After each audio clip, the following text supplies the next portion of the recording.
Hey guys, William Furno here today with another LEGO Hero Factory Classic review. This time it's going to be on Xplode. Now, again, if you don't know by now, the reason I'm doing this is for my enjoyment and the people who want to see it. If you do not want to watch this and you're subscribed and you're like, William Furno, why are you making this? I hate Hero Factory. Well, you can just not watch this video. So if you want to go and vote and tell me what if you want me to continue these reviews to the 2.0 lines, 3.0 lines, and breakout lines, at the moment everyone that has commented has said yes, so unfortunately those who say no probably won't stand a chance unless there's a lot of them. Anyway, this review is on Xplode. So before we look at the set, let's just take a quick look at the packaging. I'll just get it out of the way. So we have Xplode and his stats. This is info. The makers of Bionicle, of course. On the back, he faces bulk. These are his stats and his functions. I'll get to the instructions in a later thing because there's actually a story to why I have certain instructions. It's a story, I'll tell you. It's not a long story, but I'll tell you. It's a con. It involves the cons. Anyway, let's just start off with Poseability for Xplode. He has pretty good articulation in the knees, hips, ankles, shoulders, even elbows. Now we have some elbow articulation and wrists and neck. And we actually do have an extra point of articulation on the back. You can articulate this big spike platter thing. It's like a big spike thing. I don't know, okay? I'm not smart. Anyway, in the TV show, these big spikes were able to shoot out of his back and blow up the target that he aimed them at. So that was pretty cool. His color scheme is kind of a pro and a con. People might like the black with the red and some hints of yellow. The only problem is that there's actually Metro Red splattered in here a little bit too. We have it on the legs and we have it on his chest. Now, I am a fan of Metro Red, but I'm not sure it really works with regular red and yellow. I just feel like it takes away from the color scheme because it's so dark compared to this bright red. But what would have been really cool is if the whole set was just Metro Red or dark red. That would have been really cool. But they decided to go with this bright red that Furno used. Interesting fact that he is the only villain in this wave of sets to have any type of fist. So he is the only villain to have a fist, let alone two of them. So he's kind of unique in that department. He's also pretty unique because of his more slender. He's a bit skinnier. He's not really bulky. He's one of the skinnier villains, which actually does allow for more possibilities. That's kind of funny. Anyway. So yeah, he does offer a lot of posability. For example, I just got him into that pose. You can move his arm.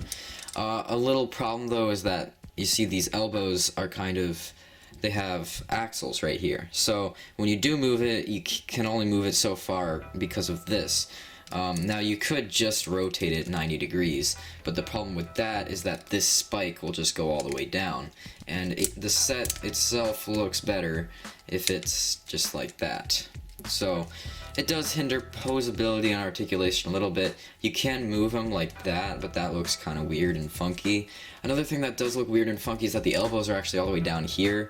So this part of the arm is actually really short compared to this part of the arm.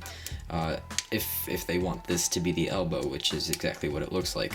So technically, it's not really elbow articulation. It's just some sort of weird arm articulation in there. So it's a little bit weird, but it works because this is like the first set I'm reviewing that has a ton of articulation and extra articulation in the back here. He's very unique when it comes to the hunchback look. He's very slender, as I said, but his neck is actually it's put on in a different way. You see, this right here is connected onto where a normal head would go. So his head is connected on a little different. Let me just snap that back on there. Alright, and then another pro, I have listed a couple of cons already, which is articulation hindering and color scheme is a little weird, but another pro would probably be his mask. His mask is really, really cool. It's like a, I don't even know what to call it, man. It's like there's these spikes and weird jaw pincers, and he has a face, which is kind of cool. We don't really get a humanoid looking face with, not that this looks human. I'd be scared if a human actually had this face all day, but you get what I mean, right? He actually has like teeth in there, so it's a very unique mask, but it's pretty cool. It's actually pretty cool. I don't know how well it would work for mockists though, because I don't know if mockists want their mocks using that face, but in my opinion, it is a cool mask. It's just my opinion, though. Another pro might be the function. The function is just shooting this sphere. Where'd it go? There it is. Okay. So, a con about the sphere, though, is that it might get lost really easily. It's a miracle that I've kept all of mine in a container for like 5 years. So, yeah. It's really easy to lose that. A con, we're starting with the big cons now, is that articulation is hindered a little bit with the ankles with this big guard down here. There's a huge wobbly, that's another con, it's kind of wobbly. It's just a wobbly kind of guard. It looks cool, but it does hinder articulation and it wobbles. So, kind of an issue. So, that's a con.